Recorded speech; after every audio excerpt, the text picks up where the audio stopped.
Hello, and welcome to Sustainability Champions, a show dedicated to sustainable practices in our daily lives. I'm Sarisa Richardson, owner of Gypsy Freedom. In this edition of Sustainability Champions, we are diving into consciousness in fashion, and we have assembled an awesome, fabulous panel of experts to speak to this subject. Joining us via Zoom are Rachel Fowler from Tom Lay, the founder of Tom Lay, Danella Monk, ESF student and owner of EcoThought, and Hannah Paul, the brand development manager from Laud the Label. Welcome and thank you so much, ladies, for joining. Thank you all for joining me today. First, a little bit about me. So like I mentioned, I'm Sarisa Richardson, owner of Gypsy Freedom, which is a sustainable fashion boutique based in Syracuse, New York, and online at shopgypsyfreedom.com. And our mission is solely to empower women to align their values and support brands that align with their values. So I'm really excited to talk about a subject that's very important to me and near and dear to me. If you would like to also participate in this discussion, please send us your questions via the YouTube chat function. We will be responding to as many of your questions on air as possible. And without further ado, why don't we get to this fabulous discussion? I'll start with you, Hannah. Why don't you tell us a little bit about Laud the Label? Yes, it's so nice to see everyone and meet you guys. Thanks for having us on. So I work for a brand called Laud the Label. We're based in Fort Worth, Texas, and our mission is really similar to everyone else's here. It's to empower women in sustainability and to empower artisans around the world. So our main goal is to honor the earth and the maker and the consumer at every step. And just a little bit about how we were founded. We were founded about 6 years ago, and Carly Burson founded our company, and she was in corporate fashion prior to founding Laud the Label. And the moment in her life that she really had a passion for sustainability was whenever she traveled to Ethiopia to adopt her daughter. And Ellie's birth mother at the time, she wanted Ellie to have a better life and she wanted her to have opportunity. And Carly did not think that was fair, nor should that be how women across the world have to live. You shouldn't need to give up your daughter to an American family because you just can't provide for her. So the foundation of Laud the Label was founded on empowering women to have opportunity and to have careers in something that they know how to do. If it's making handmade products or weaving or whatever it is, so that they can provide for their children. So now we're 6 years from that date, and we employed in 2020 over 500 artisan partners who have 1,200 dependents in 6 different countries now. We work in Honduras, India, Guatemala, the US, Peru, and Haiti. And so, yeah, we're making it happen. I love that background. And, I'm praying for you and everyone in Texas with this crazy snowstorms that are going on down in Fort Worth. Hannah, one area that I really wanted to speak about today for folks that may be new to sustainable fashion is fair trade fashion. Mm-hmm. And like you mentioned, Laud the Label partners with several international facilities to make the beautiful garments that we all love. Can you tell us a little bit about fair trade and sustainability and how it's incorporated into the Laud business? Definitely. Yeah. So that is really at the core of what we do, and it's why we do what we do. And I think as you grow as a business, that's something that is really important to us that we keep at our core. So for us, it kind of comes in a few forms. Obviously, you have the environmentalism and being really conscious about what that looks like sustainably, and then being ethically made. And for us, Built by Women is just one of our main pillars, because we've found that women are those that invest in their families the most and have the most dependence. And are willing to give money to others and support others. So we've really found investing in women is where we are the most successful and where these communities thrive. We pay fair wages to all of our artisan partners and on time because we know that their families depend on it. And that's really important to us. We have code of conducts that, we provide to all of our artisan workshops and audits that come in from third parties. And recently for us, it's been like a really large leap has been becoming a member of the Fair Trade Federation, and then also a B Corporation, which is a really, if any of you know, it's a really lengthy process, and it's difficult and long, and it's held us really accountable because year after year, you're having to look back at, okay, what did last year look like? What can we improve upon? And for us, progress over perfection is what we're striving for. We know that there's always more that we can do in the realm of sustainability. And so for us, these corporations and being fair trade certified has really allowed us to reflect and know where we can work on, even more things. Just our goal in 2022 is to be 100% upcycled and organic. We're almost there, but we can do better. We don't use any toxic dyes or chemicals. We really love to upcycle anything from our apparel collection to, produce our packaging, or like our shipping materials, and just really focusing on design to create apparel that lasts in people's closets, and to make sure that we're not creating things that are going to end up in a landfill one day. Like, we want our products to really last and to be a core staple of people's wardrobes. And that's really important to us as well. So I do think COVID-19, obviously 2020, it kind of rocked our world as a sustainable brand. I mean, you think about what we faced in the US, and then you take developing countries such as India and Haiti, and these places where it's not really possible to keep something like that under control. So it was really important for us to continue to employ our artisan partners, even if that meant they weren't receiving orders, but to continue to pay their wages. And honestly, a lot of our feedback in our 2020 impact report was the women in these communities were able to be the main providers for their families. And that shift is going to be felt for generations. They received respect that they never received before through being able to provide, because a lot of their husbands lost their jobs. So it's really encouraging too to see this cultural shift that was happening in some of our countries, and that some of these women could actually provide for their whole families. Yeah, that's a great summary. To summarize fair trade in general, it's really about employing and compensating your garment makers fairly and on time, like you said. And then just going back to the whole empowering women through economically empowering them. Yeah. You are completely right when you say that it really does have a generational impact. The United Nations released a study a couple years ago that I was once a part that I once did some work understanding, and it went as far as to say that in order to eliminate global poverty, companies should focus on investing in employing women employers, so women employees. So it's awesome to hear that that's a core part of Law the Label's business model. Yeah. Hannah, you also have a really interesting career background talking about employing women. So the sustainable fashion industry is growing. And part of the reason we wanted to pull this panel together today was to empower and educate students about some of the career opportunities that exist in this industry. So why don't you tell us a little bit about your career path and what led you to the sustainable fashion industry? Yes, of course. I love talking about this because working in sustainable fashion was something I think I kind of dreamed about when I was younger. I didn't know if it would be a possibility.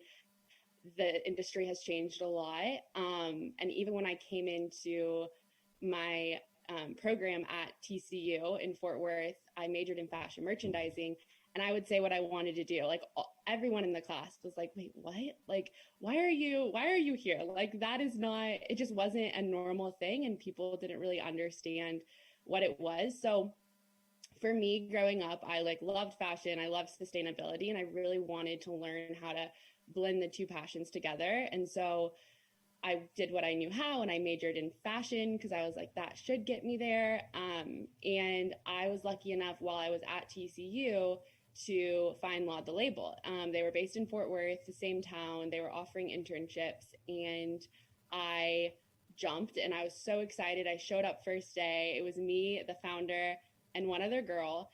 And I showed up to my boss's garage, and I walked up, and I called my parents, and I was like, I think I'm at the right place. I don't know. So it was a true startup nature. And you know, my internship lasted for 3 years all through college. And honestly, all we were doing was making handmade jewelry out of Honduras initially. So my job was, you know, cleaning tarnished jewelry and making sure the leather on the bags was shining and counting inventory and just really doing what I could to like help push this company forward. But it was not, you know, that wasn't like my dream job, but I was getting to do something that I really valued. And so then fast forward to my senior year of college, and they reached out offering for me to stay on, which was, you know, so exciting for me. Did not expect for that to happen. And then I, of course, had, like you said, all of the different roles I could at Laud the Label. Like started out in operations, packaging orders, doing a little bit of this, a little bit of that. We started to grow, and now I am in brand development, which is just really managing all partnerships, smaller accounts, small shops all around the world, department stores, subscription boxes. So it really is like just connecting our brand to the rest of the world. And I think, you know I'm kind of speaking to students here, and that's kind of what I want to touch on, because I've been out of school now for probably 3 or 4 years. But I think what I didn't necessarily understand about the sustainable fashion industry is it doesn't matter like what role you're going to play, like what job title you have, whether that's designer, operations, customer experience, brand development. Like at some point you're getting to have a connection with the sustainability aspect, because the piece of your job that you're doing is pushing the company forward. And I think it took me a couple years to understand that. But, you know, I got to travel to Guatemala like a year, like right before COVID hit. And I was able to, you know, talk to these women who were so excited that we were like, their clothes that they sewed were being carried on like J. Crew Marketplace. And they were like, we've heard it's a massive store in the US. Like, we can't wait to come and see our product. And I think it makes you realize like why you do what you do. And you can feel it so tangibly, even if you're not the one that's managing, you know, artisan communication. I love that. Thank you so much for sharing your experience, Hannah. I mean, one of the things, a little secret tip about me, I'm actually a retired mechanical engineer. I went to school at Syracuse University. So it's really exciting for me to be collaborating with SUNY ESF, which is was our sister when I was there. And one of the things I was surprised to learn as I went out into industry is all of the different career opportunities in the different ways that I could apply my background as an engineer to many different industries. Mm-hmm. So for you, Hannah, based on your experience, what would you say, what type of careers and opportunities exist in the sustainable fashion industry for people that might be interested in fair trade and other areas? Yeah, I think, so obviously I can only speak from experience in at Laud, and we're a really small business. So we tend to have everything in-house, which is fun because it's every type of opportunity within, you know, an ethical fashion brand. So for us, it looks like we have a production manager who manages all production, who handles purchase orders, direct communication with artisan partners of are things on time or they're not. We also have a head of sustainability director, and that's the person who's super passionate about sustainability and really checking in with our artisan partners constantly, asking about how are they doing, sending them surveys, like what is it like on the ground making sure to go there once every year at least to check in, because we like to see what's happening for, our own eyes. And that person's obviously has a massive responsibility because that is why we do what we do. And then you also have, of course, design, if that's something that you're interested, the design team. And then that breaks down, as I'm sure you all know, into a million different people. You have tech pack creation, you have creative, you have sketching, you have communication with the partners on what the design looks like. So that's a whole nother realm. And then you also have, customer experience and operations, which is anything from packaging orders to, being the one person who customers communicate with all the time and are going to give them the experience with the brand, which in turn could affect their buying. And then, that directly impacts our artisan partners because it can increase sales. So those are all of our major departments. And then you have brand development, which is honestly sales oriented. It would be like a business background, which I just had fashion merchandising and communication studies were my two majors. So you really can end up in any of the departments based on your passions. But I do think, as you could see from my story, in the sustainable fashion industry, I would just encourage students, if there is a path that you want to take, you can pave it yourself. It might take doing some jobs you don't love. It might take just working retail or even being a waitress. It might spread out into ways you could never imagine, because the fashion industry, it takes a little bit to get started. But I do think that if you work hard enough at it, there's definitely a way out and a way to do what you love.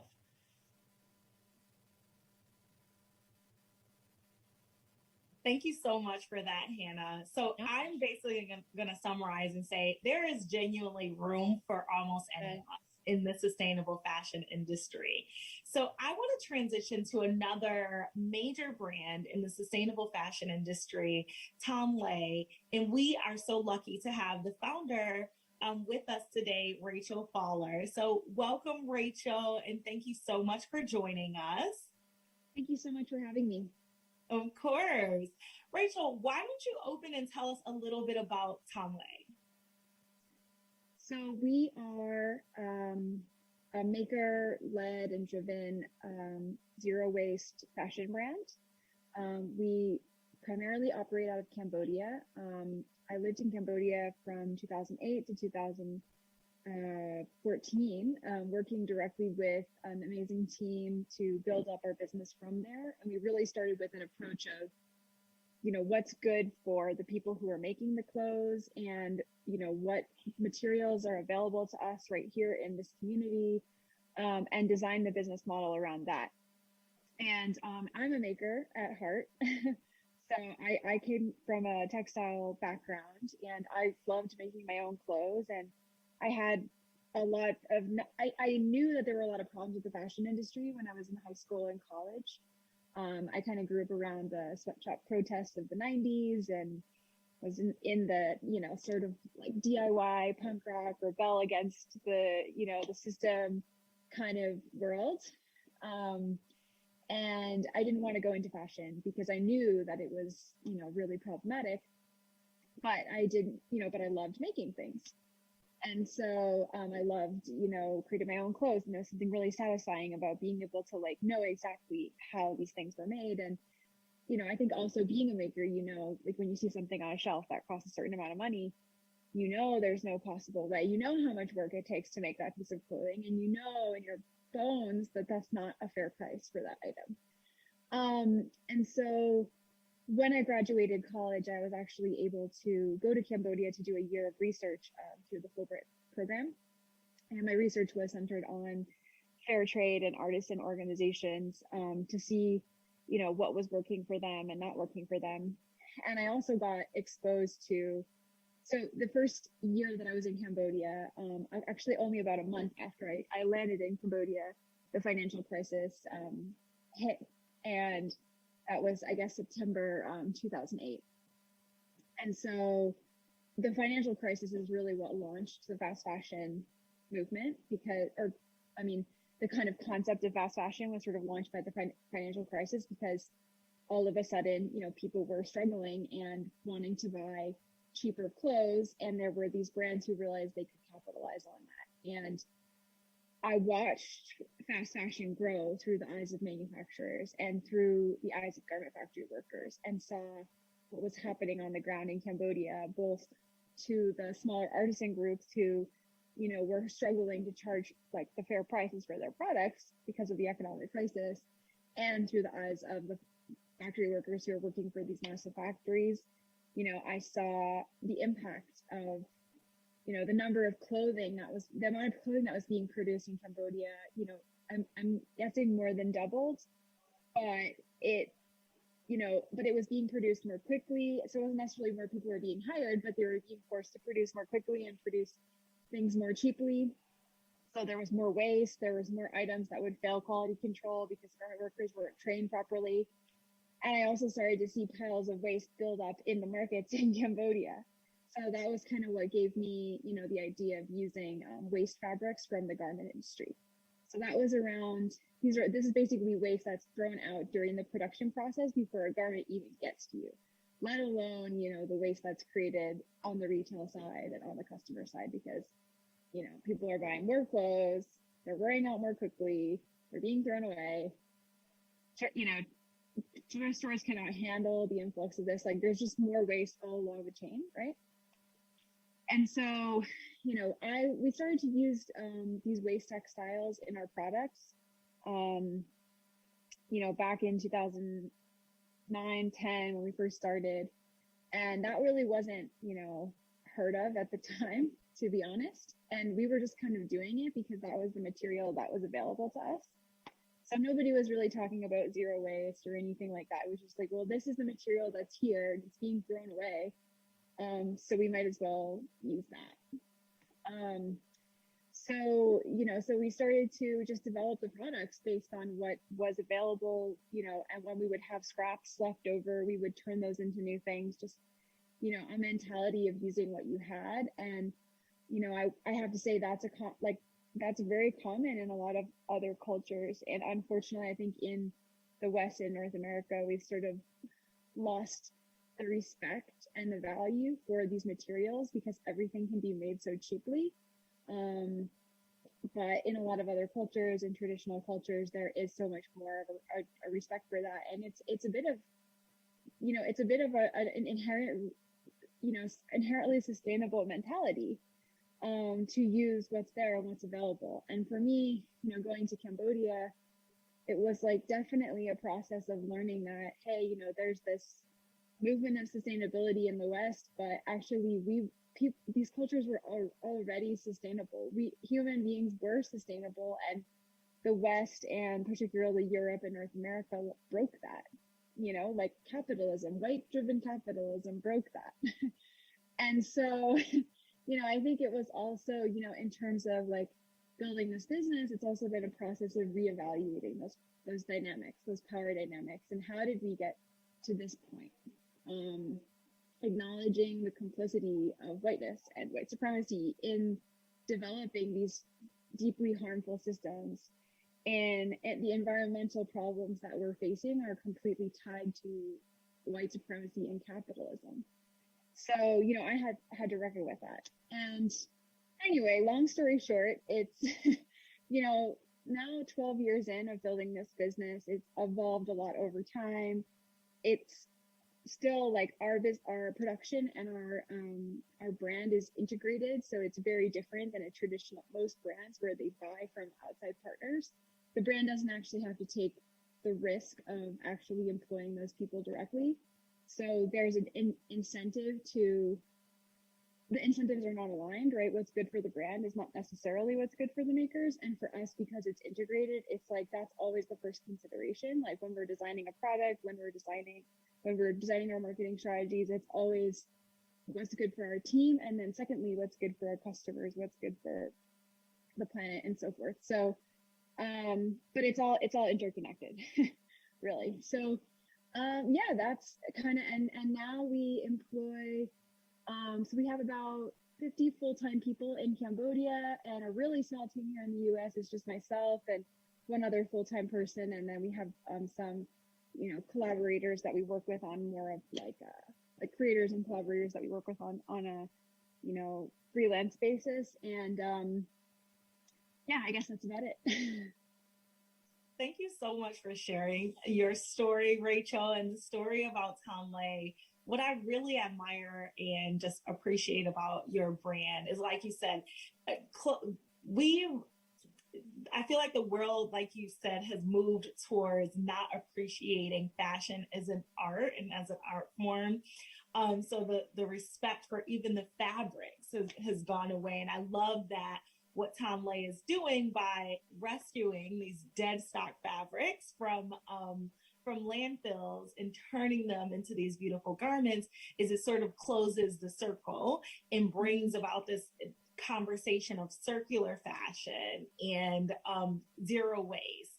And you'd mentioned sort of the start of Tonlé was, or not the start of Tonlé, but the start of this fast fashion movement came at the end or at the beginning of an economic crisis. And here we are again in another economic crisis with this crazy pandemic that we have going on.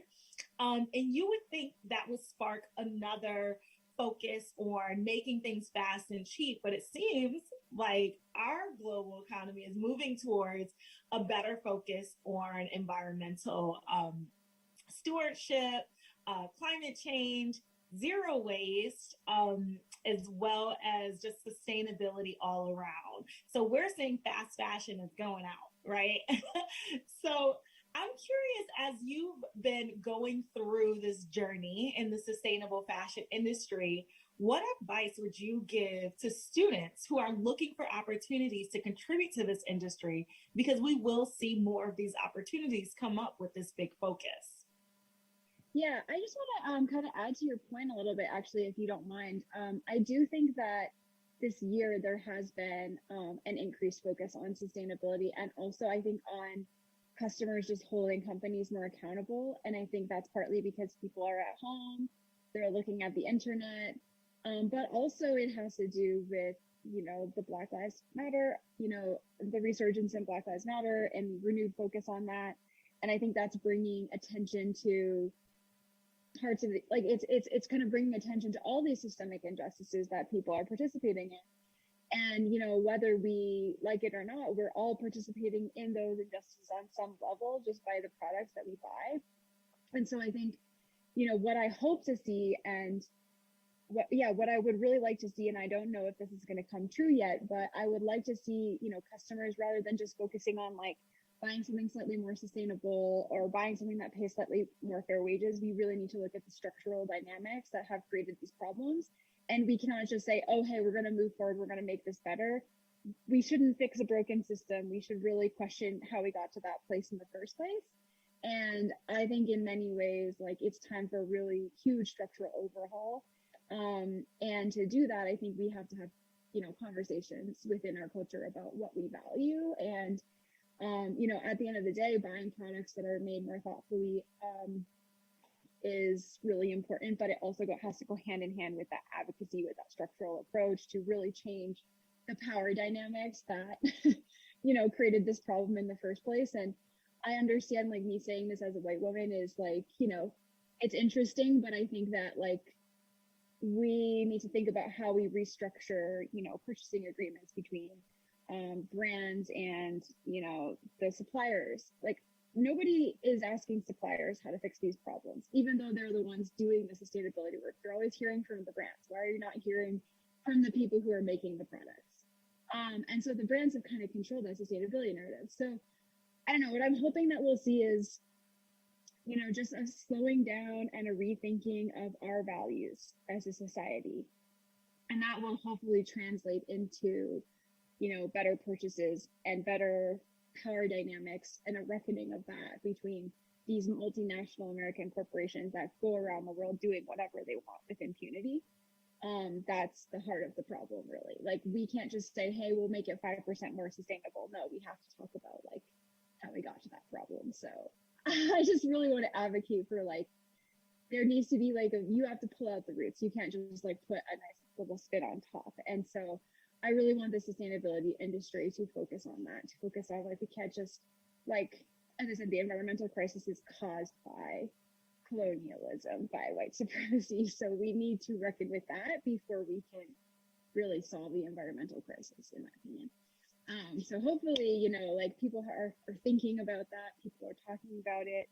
And I want, you know, I hope that business owners can also challenge themselves to have those conversations with themselves and with their communities as well. So, but I apologize, I did not answer your question. No, I love all of that, Rachel. It's a completely necessary conversation when we're talking about driving change. And that's really what one thing that the Black Lives Matter movement has done is it really sparked this dynamic and necessary conversation with dismantling an existing system in order to drive change. So I love that you're talking about that. And I think that it's very, it relates well to this new generation that's growing up, you know, this generation of existing college students and the students to come. You know, when you are focusing on, you know, what your career will look like in the future, you're going to go through these career cycles, right? I did. You know, I went from a corporate American engineer contributing to, you know, to this system that you just so eloquently talked about, to now being a business owner to drive change in my own way. So I think that, you know, one message I really hope that students that are watching along today, one message that I hope you take away from Rachel's beautiful conversation and the conversation we just had with Hannah is that there's opportunities for you, but it really goes back to, like you said, Rachel, your values. It goes back to understanding what those are and being a values-based liver, right? A values-based being, and returning back to that center, I think is something that we see happening right before our very eyes. Including business and all of that. Sorry, go ahead. Totally. No, I just got really excited about what you just said. I mean, I think that that's something that I really challenge people to think about too, like especially for students and young people who are entering. Young people, I'm like, I'm so old, whatever. It's so funny. We're not old at all, Rachel. Fabulous. I'm 34, just so we're clear. I don't know if that's old or not, but no, I think you and I are the same age. We'll be talking to a very young college student soon. But I think that that's really the key is like, and I think it's acknowledging that, again, we are all contributing to these systems. And so we can't get out of it. We are in this system, and it is like we are being forced to participate in things that fundamentally violate our values. And I think that there's a cognitive dissonance that people have when they feel like trapped in a system and they don't see a way out. And so they just kind of have to like block it out to be like, well, I just have to survive because I'm just going about my day like, and I'm participating in this exploitation, and it's horrible. But I think that acknowledging the way, like, you know, if you know, like I would, for me personally, what the conclusion I've come to is I would rather know about all the evil things I'm participating in, but then be able to make the best choice that I can, knowing that there is no perfect choice, and your own values will dictate where you come down on those choices. But the important thing is to know that you do have a choice, and it's never going to be a perfect choice, but if you know all the options before you and you can reckon that with your own value system, you know that you're making the best choice that you can in the situation that you're in. And just acknowledging that, like, no one of us is going to be able to fix these problems by ourselves. So let that take the pressure off you, that, like, we all have to contribute in so many different ways to get these things to change. So it's a balance of finding out, like, how you can contribute, but also feeling okay with the fact that you won't be able to fix it. But it's still good to know. And, you know, I think a lot of people's natural reaction is to be like, if I can't fix it, I'm just going to tune it out and pretend it's not going on. And I understand that feeling. I understand why people come to that conclusion, but it's really important that you take care of yourself and make decisions about what's good for you and make sure that you're balancing your own self-care with what you can do for others. And, you know, so I think there's that really important balance, but all that starts with like getting clear on what your values are, understanding what's going out there, going on out there, and then understanding what your choices are. And then in terms of just like putting that into more practical terms, I guess I really like to also encourage people that starting a brand is not the only way to change the fashion industry. There's actually a lot of other types of advocacy work that can be done and ways that you can apply your skills. And I think that a lot of people who graduate, you know, they think like, oh, I should just go out and start my own brand or something like that. And I think that's not always the answer. I mean, maybe there is space for that, but at the moment, there are a lot of amazing brands who are trying to change things that could use your support. So, and I would say that like go out and try to like work with people who are already trying to make these changes before you say like, let me go and launch my own thing. But then also there's like lots of other jobs. I mean, there's advocacy work, there's activism, there's policy that needs to be changed. There's lots of like amazing people on Instagram who are creating really good educational content and doing research. There's journalism. There's so many different avenues. And so I think like all of these lanes are really important. And I think what I would really say is like, again, look at your values and then say like, how are my skills going to be best aligned with seeing this? Because you want to use like what excites you, what are you good at, and what do you like doing, and what do you enjoy doing, right? Like I've thought about at times like, okay, climate change is like one of the biggest crises probably the biggest crisis that the world is facing. Am I doing everything I can to contribute? Like, is there a way that I could be contributing more effectively to fighting climate change? Well, yes, maybe there's like ways that technically I could like lower the world's carbon footprint more by doing other things that are maybe more effective, but that's not what I'm really good at or passionate about. So maybe it's not the best use of my time because I'm not going to be the best person to do that thing. So I think it's aligning your values, your skills, and what you're passionate about with how you're going to best see the change that you want to see in the world. And that could be in a lot of different lanes. So I love that, Rachel. I mean, I always tell whenever I mentor other college students that are entering college or in college and fighting their way through those 4 years of undergrad or graduate school, is college is an excellent opportunity to experiment, figure out what excites you, what you love, what your skills are, all of these good things that Rachel is talking about, and then figure out how to monetize them later. Because when you graduate college, you're not only going to have a degree, but you're going to have this breadth of experiences, this ball of experiences that you will never be able to replicate in that vacuum again. And so you should be using that to figure out, like you're saying, what is your passion? What is your love? What excites you? And then how can you bring that out into the world after this vacuum of 4 years is over? So I love that you sort of succinctly brought that in. Before we move on to Johnny, Rachel, we did have a question come through about fair trade. And I thought that you would be a great person to answer, and maybe even Hannah, if you wanted to jump in. So the question we received on YouTube is there a fair trade compensation standard for each country? So I think what they're talking about is the living wage. And the answer is it's complicated. And I also want to say that there's many certifications of fair trade, and there's many people who also don't believe in certifications of fair trade. So I think there's no easy answer to that question. There are several living wage calculators that you can find online, and there's also an organization called the Asia Floor Wage that has defined what they call living wages for different countries. But I actually take issue with it because they've set one. So here's the problem with living wages. It's totally context specific. It's totally specific to like if you live in a city versus if you live in a rural area. You know, like in the US, like if you try to set one living wage for the entire United States, that there's no way, right? We can't say like what is a living wage in San Francisco versus what is a living wage in Montana is very different, right? So similarly, like you can't set one living wage for all of India. You can't set one living wage for all of Cambodia.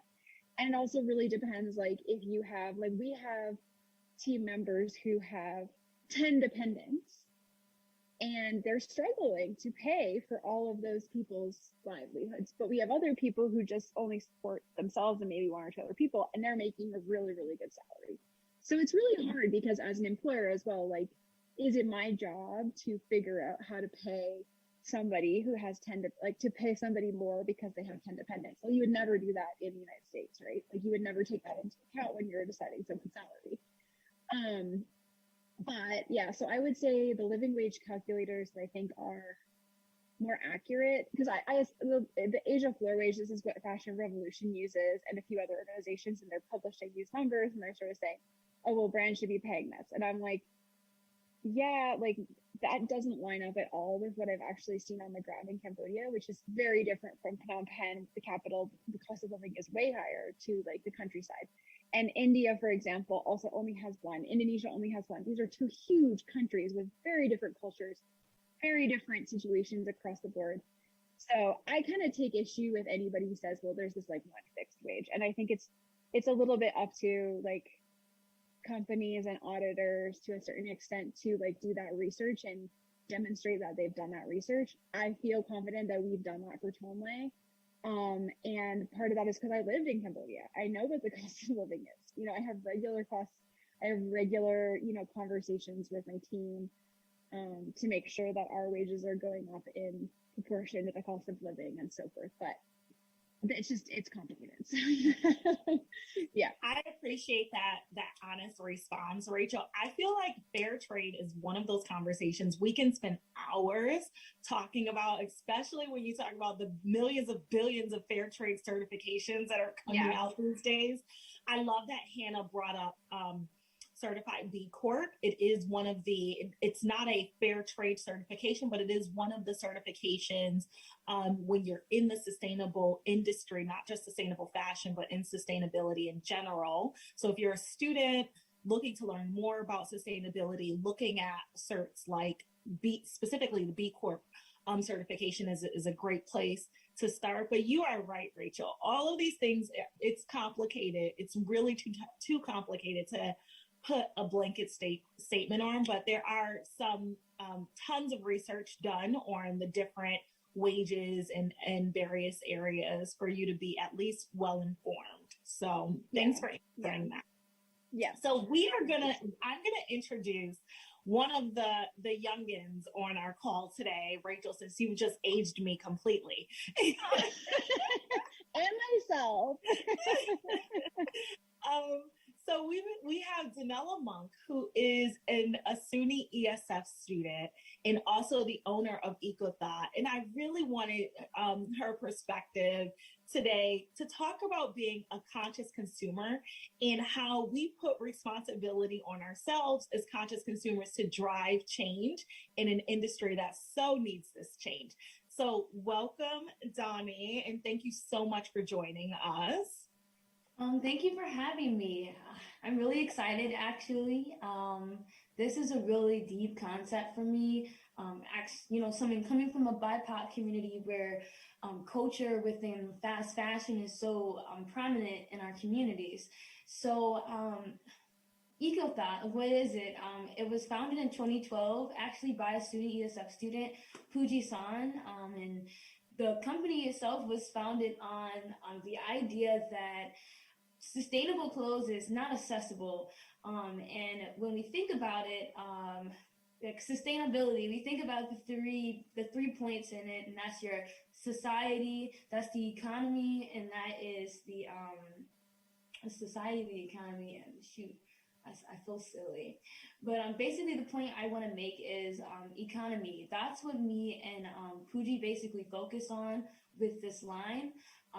Because we feel like the economics of sustainable fashion sometimes isn't really like accessible to communities of color, for example.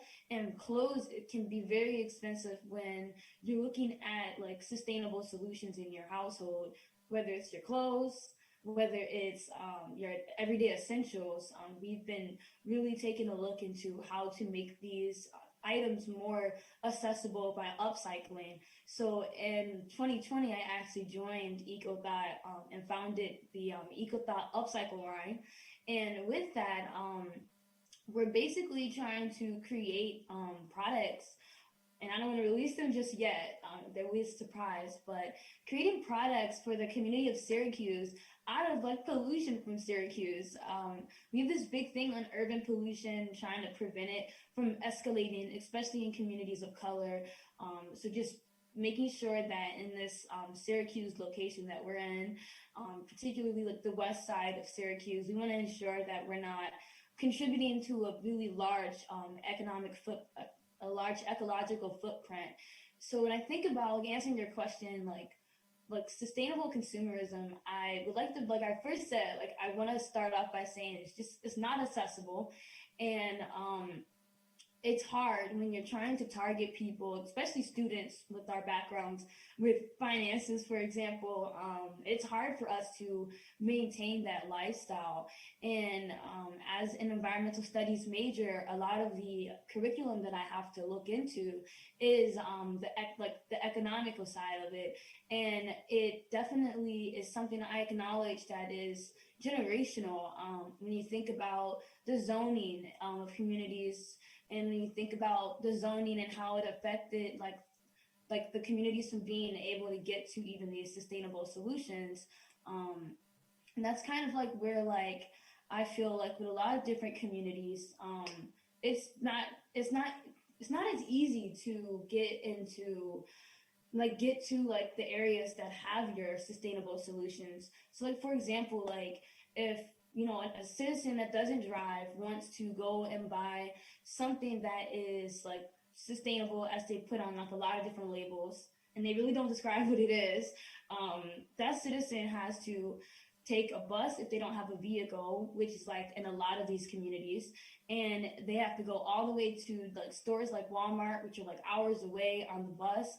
And I feel like a lot of that has to do with like even like as a policy major, like the development of the city itself, and basically like just the separation and like the planning of a community, how far it is. And I feel like that's a really big stressor to me, is always the accessibility of sustainability. And I love how now, because of COVID, that we have been able to go and put these things online, and like stores like yours, like going into downtown Syracuse, have made it very accessible to community members to actually go buy like these products.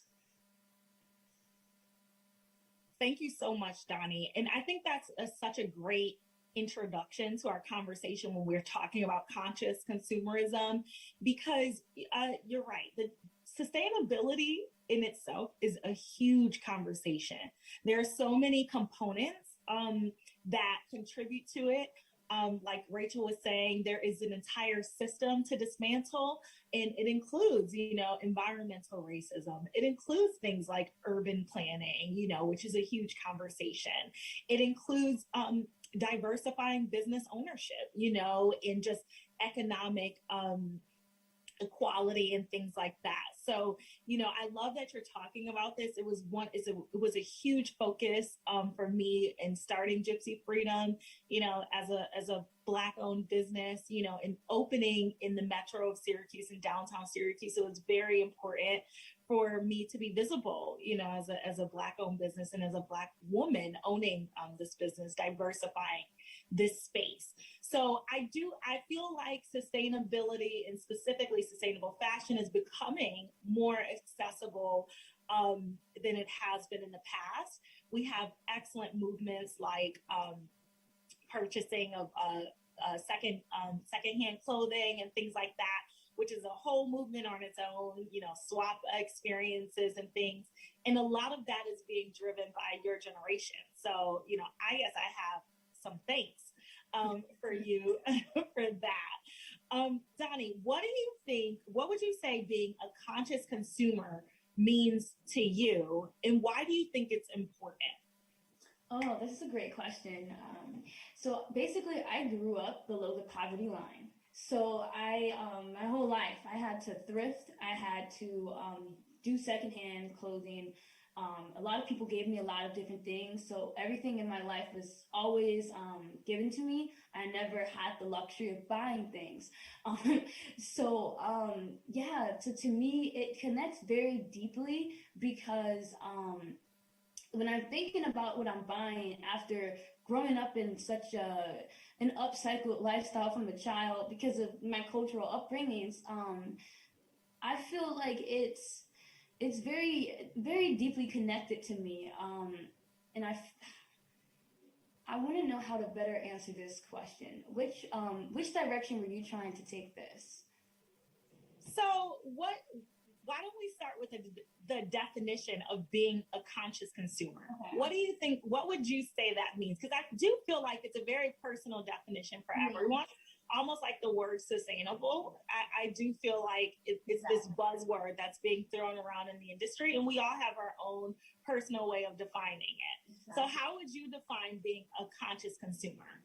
So a conscious consumer is a consumer that does consider the concepts of sustainability, like, and that's like really like thinking about like beyond like the product itself. Like Rachel and Hannah were mentioning textiles. So like beyond like, okay, this is a sustainable cloth.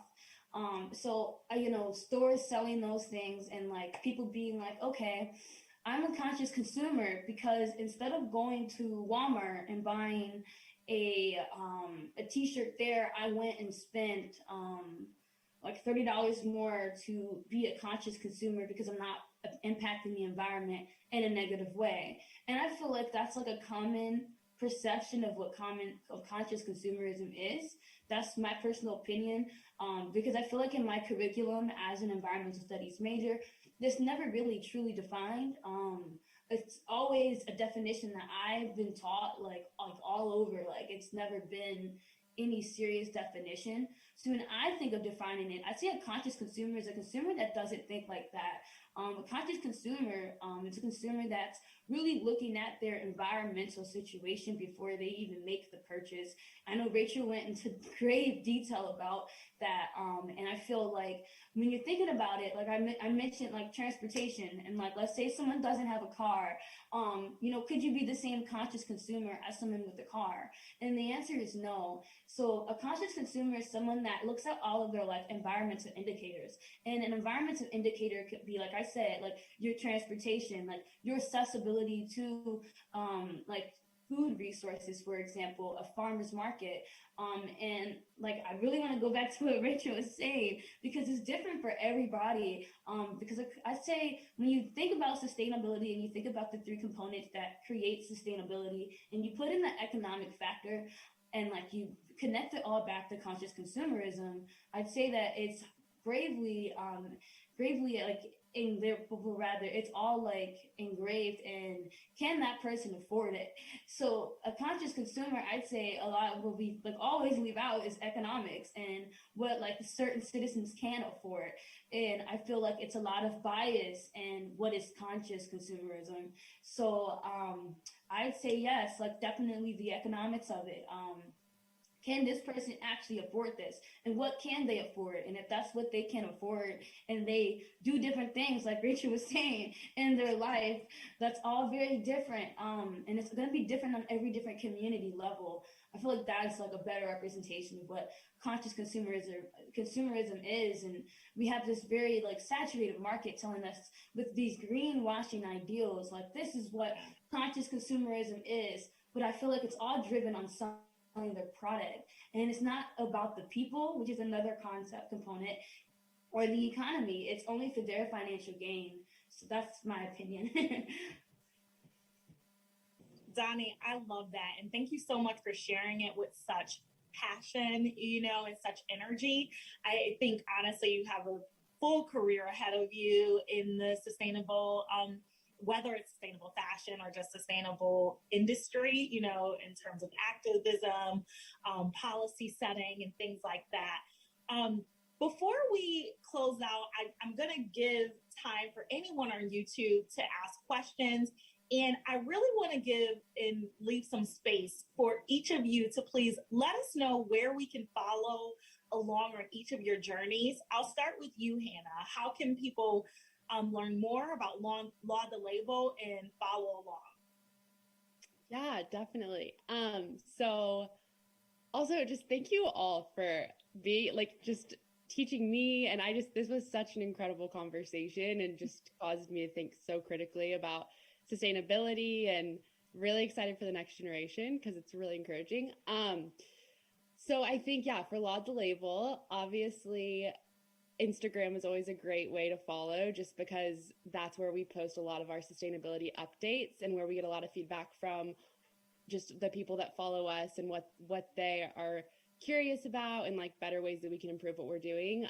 But then also just going on our website, we just posted our 2020 impact report and ways that we're trying to do better, and ways that people can hold us accountable. So I think going on our website and really looking at behind the brand and downloading the report and just following along with what we're trying to do and what we've done so far, and how we can improve moving forward.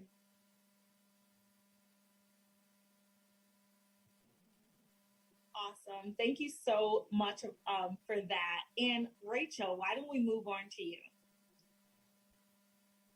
Thank you so much. This was such a great conversation, and I just really appreciate all the different perspectives that were brought to the table. And I think, Sarisa, you did such a great job, bringing together all of these different, voices with such different backgrounds and perspectives, and that's super necessary. So, yeah, thank you. And, I think the feeling is so mutual, Rachel. Thank you. For Tonley, I would say, obviously, connect with us on social media. We see our brand and our platform as kind of education as well. Our impact goes beyond just, what we're doing with our team. It's about how do we actually facilitate these conversations. And so our marketing is really more education that, helps to, obviously we want to sell product for Tonley, but also balancing that with, the fact that our impact is in showing the industry that there's a different way of doing things. And hopefully if other people pick up on even just a little bit of that, then hopefully we could see, and I want to say, I just give credit to my team, because Tonley is very much a community product. We view our customers as contributors to Tonley. We view the makers at Tonley as contributors, and it's a community that's really built this. It's not just, me or my vision. And so, we're always trying to bring new people in to do different types of collaboration. So if you see, anything that you're oh, hey, I have this idea, we're all really open to that. So definitely reach out and be in touch, and, keep being a part of the conversation. Thank you so much, Rachel. I'm so excited to continue to follow along. Donnie, where can everyone follow along your journey?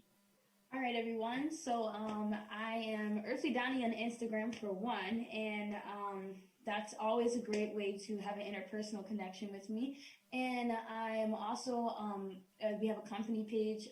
It's just Eco Thought with a 0. And we have another one, Eco Thought Upcycle, specifically for the upcycled lines. And we also have a website, and on that website, we have a very fun game that my founder created on how to recycle. So definitely follow into that. So just go check us out on the website.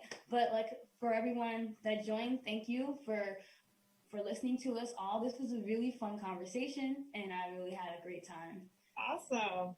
Well, thank you all to everyone on YouTube. I am Sarisa Richardson, owner of Gypsy Freedom. You can follow along at Shop Gypsy Freedom on Instagram and Facebook, and visit us on shopgypsyfreedom.com. I would love to thank my guests today, Rachel Fowler with Tonley, Hannah Paul with Laud the Label, and Danella Monk with Eco Thought. Thank each of you all for joining us today on Sustainability Champions. Again, I'm Sarisa Richardson, and we will see you next time.